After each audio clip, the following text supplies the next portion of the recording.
विराजमान होने के बाद में प्रथम दिन की कथा हुई तो प्रथम घंटी टूट गई। दूसरे दिन की कथा से दूसरी घंटी और ऐसे 7 दिनों में 7 ग्रंथि सर्व संशय दूर हो गए और वो प्रेत धुंधुकारी का दिव्य स्वरूप बन गया।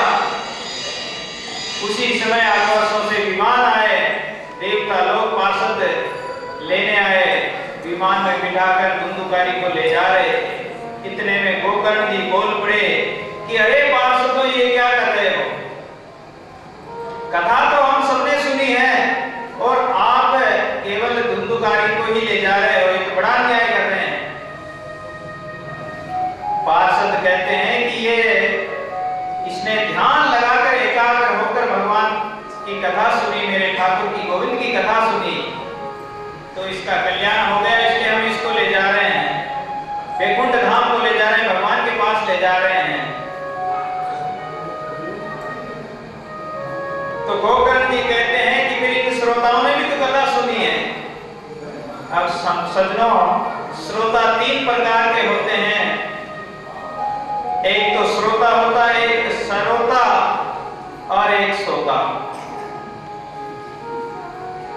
श्रोतागण वो होते हैं, थोड़ा माफ करना, मैं थोड़ा कथाओं में कुछ दृष्टांत अलग से आते हैं जो आप साधारणतः सुनते रहते हैं, उनमें थोड़ा अलग से मिल सकते हैं, लेकिन जो विषय अपना भागवत पुराण चल रहा है तो विषय वही रहेगा, दृष्टांत अलग अलग आ सकते हैं।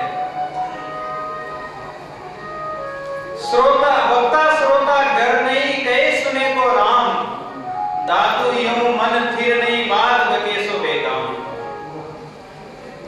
वक्ता कथा कह रहा है, श्रोता सुन रहे हैं, लेकिन वक्ता का मन अपने घर में नहीं, अपने घट में नहीं है, तो क्या कथा सुनी? घर जाकर कोई पूछेंगे क्या कथा सुन के आए? तो कुछ पता नहीं, कथा यही सुनी, यही झाड़ गए, कुछ नहीं लेके। तो वक्ता श्रोता घर नहीं कहे सुने को राम, कहने वाला कह गया, सुनने वाला सुन गया, लेकिन राम नाम में तो मन लगा ही नहीं। दातु यूं मन थिर नहीं, अपना मन तो स्थिर है ही नहीं, बात बके बेकाम, तो व्यर्थ ही बकना हो गया, व्यर्थ ही बोलना हो गया। एक ब्राह्मण अच्छे वक्ता थे और कथा करते थे, दूसरे उनके साथी ब्राह्मण कथा सुनते थे। एक बार उनके मन में आए कि अपन एकांत में चलकर कथा सुने।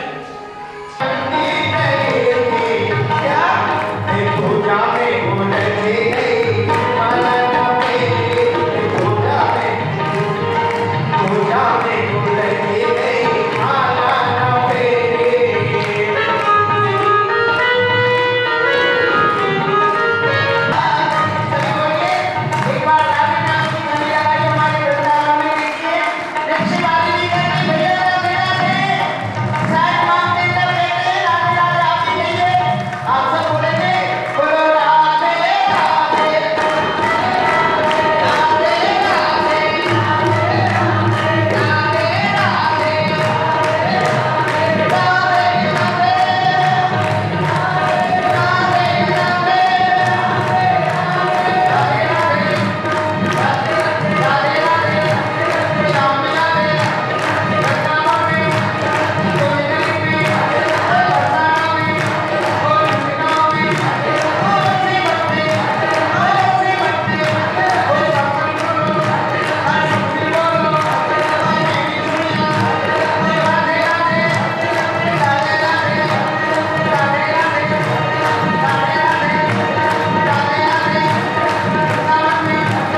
निकस गए।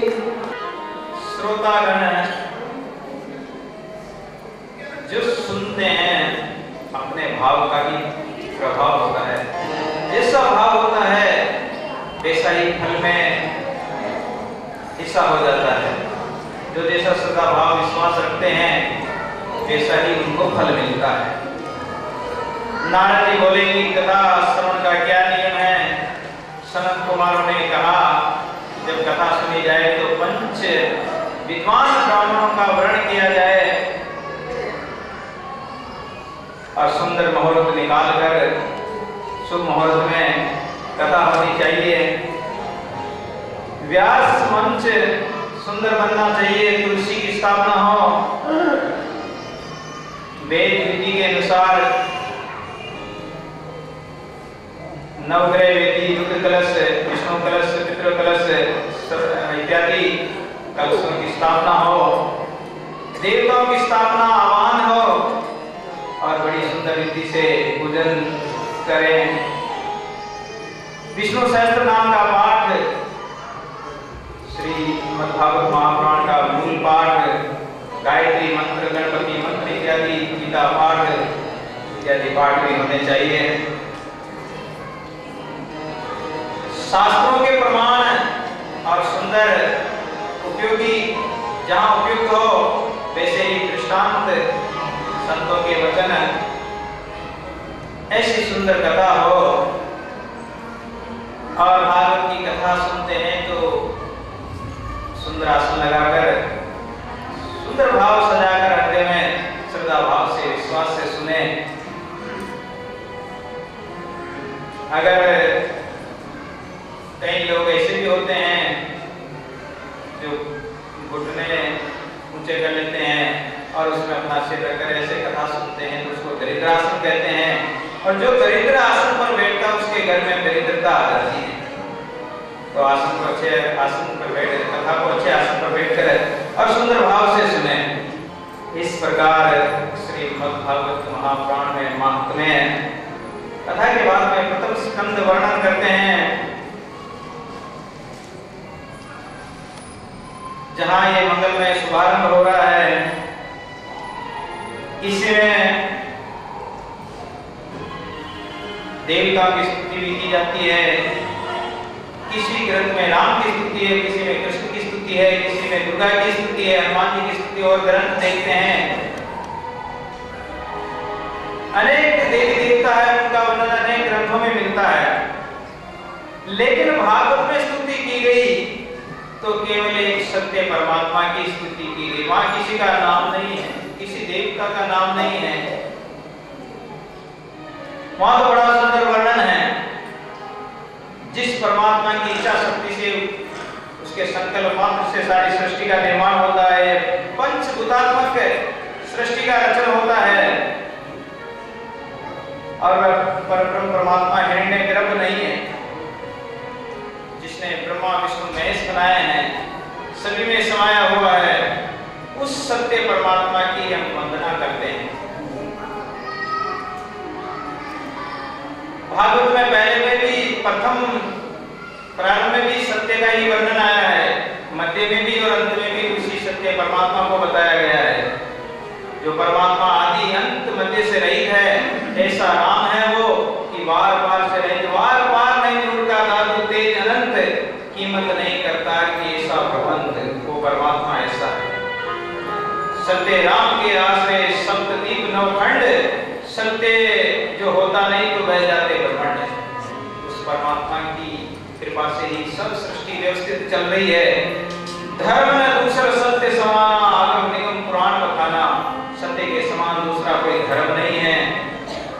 और आगम निगम पुराण, शास्त्र वेद पुराण सभी उसी का वर्णन करते हैं। सत्य से बढ़कर कोई धर्म हो भी नहीं सकता है।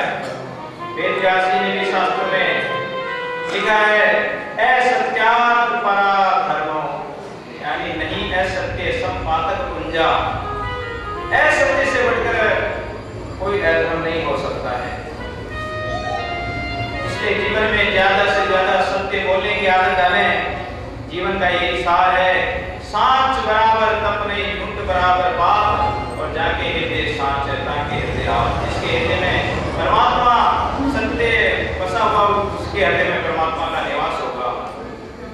साचे मत साहिब मिले कपट मिलेगा काल, सच्चे मत में चलेंगे तो परमात्मा मिलेगा, और कपट करेंगे तो काल मिलेगा। काल के गाल में जाएंगे, संसार में ही भटकेंगे। तो भागवत धर्म का भी निरूपण हुआ। भागवत धर्म क्या है?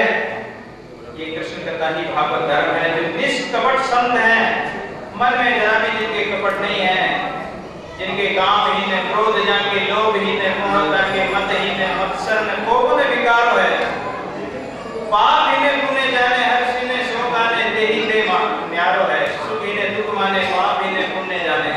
न वो सुख को मानते हैं, उसमें न तो सुख में भूलते हैं, न दुख में दुखी होते हैं, और न हर्षित होते हैं। पाप इन्हें पुण्य जाने, हर्ष इन्हें शोक आने, देही दे न्यारो है। निंदा में प्रशंसा करे, राग इन्हें द्वेष करे, लेन इन्हें देन जाके कछु न पसारो है। सुंदर कहता कि अगम अगाध गति, ऐसो को साधु सो तो राम जी को प्यारो है। ऐसा संत तो कोई राम जी का प्यारा हो सकता है। तो ऐसे संतों की सेवा करो, ऐसे संतों का आदर करो, उनका सत्संग करो, सत्संग सुनो और उनके ज्ञान को धारण करो।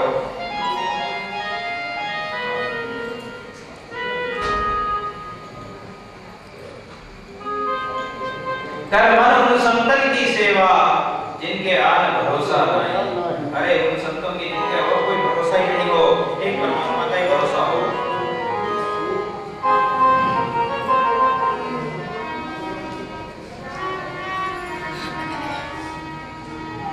उन संतन की सेवा करो मन, उन संतन की सेवा करो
पापियों का पाप धोते धोते मेली हो गई, तो उस गंगा को पवित्र कौन करे?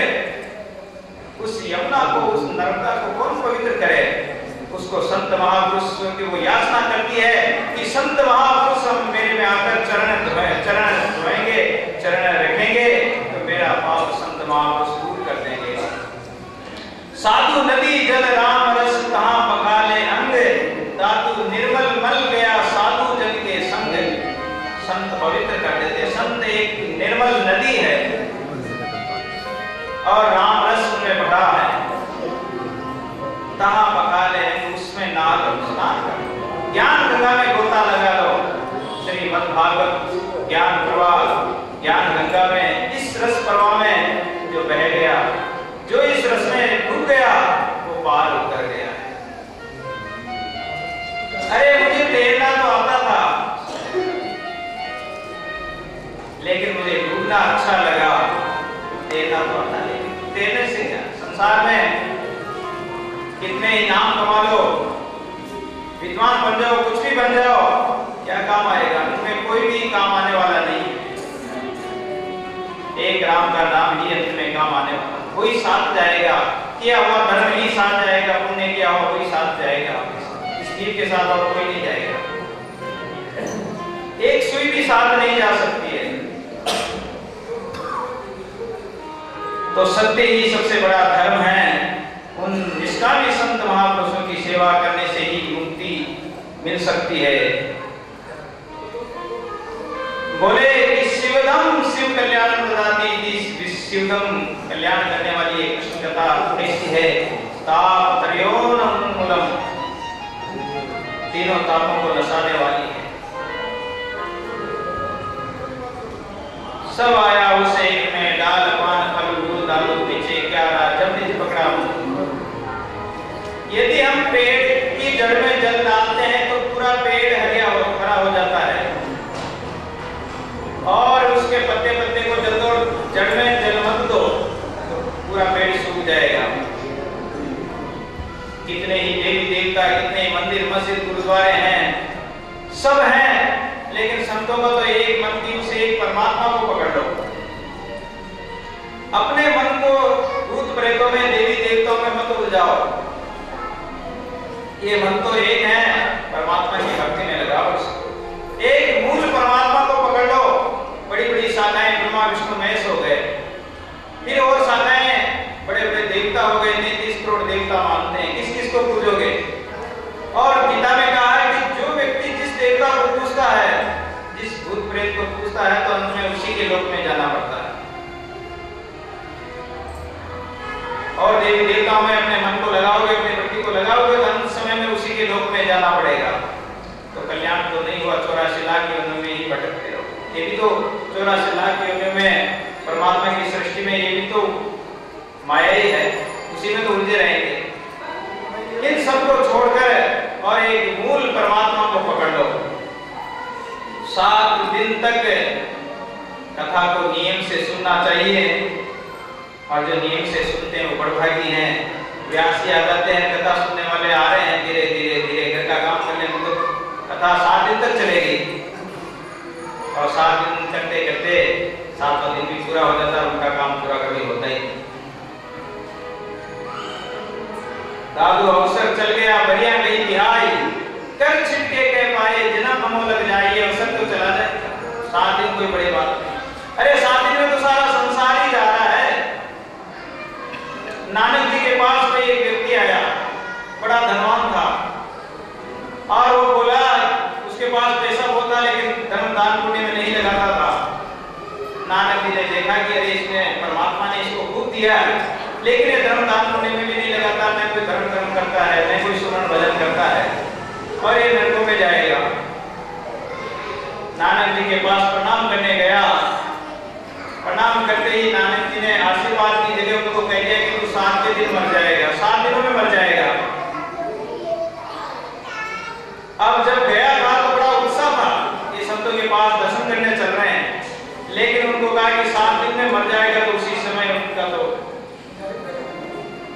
बिल्कुल वो तो शक्तिहीन हो गया। सीढ़ियां भी उतरना उनके लिए मुश्किल हो गया। उसने सोचा कि मेरे तो बहुत काम बाकी हैं, अभी तो ये काम बाकी, वो करना, ये करना, वो लाना, वो देना, और मैंने तो अभी तक कुछ किया ही नहीं। इतनी उम्र निकल गई, 50 की 60 की उम्र हो गई, और अभी कह रहे हमने कुछ भी नहीं किया, तो और क्या करो? जो करना था तो किया नहीं, दूसरे कामों में उलझे रहे। भक्ति की नहीं, साधना की नहीं, कोई नाम स्मरण किया नहीं, सेवा साधना की नहीं। नानक जी महाराज ने कह दिया, वो विश्वास कर लिया कि संत कभी झूठ नहीं बोलते हैं। 7 दिन बीत गए, उनका तो खाना पीना क्या, कुछ भी खाना पीना नहीं। 7 दिन मरना, और जिस व्यक्ति को मरना हो, 7 दिनों में मरना हो, तो उस व्यक्ति को खाना पीना कहाँ अच्छा लगेगा? उनके लिए तो ऐसो आराम और भोग सामग्री इत्यादि सब फीके लग गए, और कहा कि मैंने तो अभी तक कुछ नहीं किया। 7 दिन हो गए, जब नहीं मरा तो नानक जी के पास आए कि महाराज आपने तो कहा था कि 7 दिनों में मर जाएगा।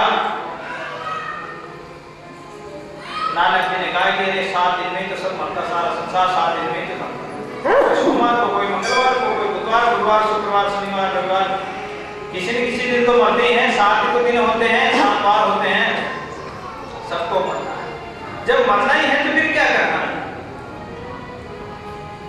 तो 7 दिन का अवसर तो निकल जाता है। 7 दिन भी निकल जाते हैं, आयु भी बीत जाती है और हम यूं भी कोरे के कोरे रह जाते हैं।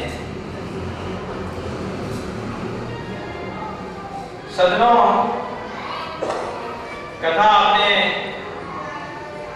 बहुत प्रेम से जो सुनने का अवसर मिला है, मन में संकल्प कर लो कि हम कभी कपट नहीं करेंगे, असत्य नहीं बोलेंगे और भगवान की भक्ति साधना करेंगे। तो परमात्मा कहते हैं कि पलक माए प्रगटे से जे जित करे पुकार, दीन दुखी देखकर अत्यात्म दीवार, परमात्मा पलक में प्रकट हो जाएगा। परमात्मा कहीं दूर नहीं है।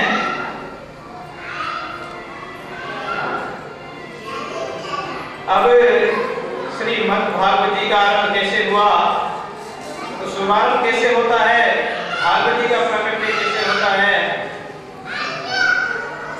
निगम कल्पतरोर गलितम फलम, ये बहुत सुंदर वृक्ष है, इसका नाम निगम है। जो वेद रूपी सुंदर कल्पवृक्ष, उसका पका हुआ फल ही है श्रीमद् भागवत महापुराण है। और पका हुआ फल जब वेद रूपी वृक्ष से नीचे गिरता है, सुखदेव जी सुख का तोते का मुख लग जाता है तो वह और मीठा हो जाता है।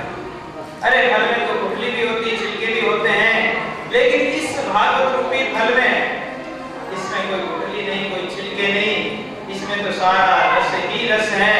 इस रस को तो बांध रखते रहो। इस रस में कोई गुठली छिलका नहीं है, ये तो अमृतमय बनाने वाला है। और एक बहुत बड़े सत्संगी थे, सत्संगी सत्संग जिसको मिल जाए तो उसका जीवन धन्य हो जाता है। कोई सुनार था, उसने 4 प्रकार की मूर्तियां बनाई, 4 प्रकार की मूर्तियां, एक स्वरूप बाहर से सुंदर वैसी की वैसी मूर्तियां, एक रूप, भजन भी एक। अब वो राज दरबार में लेके आया कि महाराज इसकी कीमत कर लो। 4 मूर्तियों की कीमत कराने के लिए तो राजा के पास बड़े बारकी होते हैं और उसकी कीमत कराने लगे। तो लोग बोलने लगे कि महाराज एक मूर्ति अगर 1 लाख की है तो 4 मूर्तियां 4 लाख की हो गई। सुनार कहता नहीं। जब सबने मना कर दिया, सबको उन्होंने मना कर दिया कि ये कीमत नहीं हुई, इतने में एक संत आ गए। संतों ने एक सीख ली तिनका और उस सीख को एक मूर्ति के कान में डाला। उन्होंने सोचा कि मूर्तियां सबका स्वरूप एक ही है, चारों का बराबर है, तौल में बराबर है, बाहर से स्वरूप वैसा का वैसा बराबर है, एक ही सांचे की डाली हुई है। उन्होंने कान में जो ही डाला तो वो सीख कान में गई नहीं। एक तो कान में गई नहीं, बोले कि ये कोड़ी की भी नहीं है, किसी भी काम की नहीं, कोई कीमत नहीं इसकी। दूसरी के कान में डाला तो इस कान में डाला, इस कान में निकल गई सींग। कहा कि इसकी थोड़ी सी कीमत है इसकी। तीसरी के कान में डाला तो मुंह से निकल गई, वो तिनका मुंह से निकल गया। कहा कि इसकी भी कोई विशेष कीमत नहीं है। लेकिन चौथी के कान में जो ही वो डाली सींग तो अंदर ही उतर गई। संत बोले कि ये अमूल्य है। तो जो कथा सुनते हैं और कथा तो कह रहे हैं, कथा सुनने वाले का मन कहीं और है, तो क्या सुना क्या कथा हुई कोई पता नहीं, उसे क्या फायदा। इस कान से भी नहीं सुनी उन्होंने, आ गए लेकिन सुनी नहीं, कौन सी कथा कोई पता नहीं। तो उनका आना कोई महत्व नहीं रखता है। और जिन्होंने कथा सुनी नहीं, इस कान से सुनी उस कान से निकाल दी, वो भी किस काम के। और जिनके मुख से निकल गई तो उनकी थोड़ी बहुत कीमत की उन्होंने कम से कम याद करके और सुना तो दिया। लेकिन जिनके अंदर उतर गई, जिन्होंने धारण कर लिया हो, उनका जीवन धन्य है, वो अमूल्य है। साधु इस संसार में ये थे रतन अमोल, एक साईं और संत जन का बोलन। ऐसे महापुरुष का बहुत मार से गई, उनकी कीमत अपन नहीं कर सकते हैं। कथा के रस का पान करो, एक बार नहीं 10 बार। 50 बार नहीं, 1000 बार सुनो, जितनी बार सुनो उतनी बार जू जू पीवे राम रस त्यों त्यों बड़े प्यास, ऐसा कोई एक है बिरला दास। जैसे जैसे राम रस को पीते जाए तो एक नया आनंद आना चाहिए। दिन दिन न तो भक्ति दे, दिन दिन न तो नाम, दिन दिन न तो न दे बेवड़े हरि राम। अब सूत जी महाराज से सोनकाली फिर प्रसन्न करते हैं कि महाराज आप बहुत इतिहास के जानकार हैं, शास्त्रों के पुराणों के ज्ञाता हैं, और हम आपसे कुछ पूछने का मन हो रहा है। सूत जी ने कहा कि जो इच्छा हो पूछिए। तो सोनकाली पूछते हैं कि महाराज मानव के लिए परम धर्म क्या है? दूसरा प्रश्न उन्होंने पूछा कि शंकर जी श्रेष्ठ हैं कि राम जी श्रेष्ठ हैं कि कृष्ण श्रेष्ठ हैं या हनुमान जी श्रेष्ठ हैं या और कोई देवी देवता? तो पहले कह के आए हैं कि एक मूल परमात्मा ही श्रेष्ठ है। मानव के लिए परम धर्म यही है। गीता में कहा कि सर्वधर्मान् परित्यज्य मामेकं शरणं व्रज अहं त्वां सर्वपापेभ्यो मोक्षयिष्यामि मा शुचः।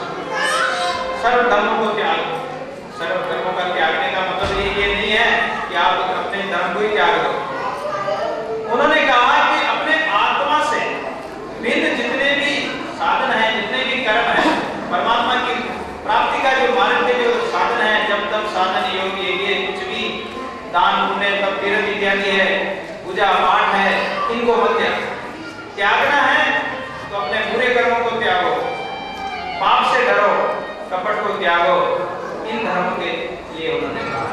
अरे हरिद्वार में जाते हैं, कोई अपने पूर्वजों के फूल इत्यादि हड्डियां इत्यादि लेकर जाते हैं गंगा जी में।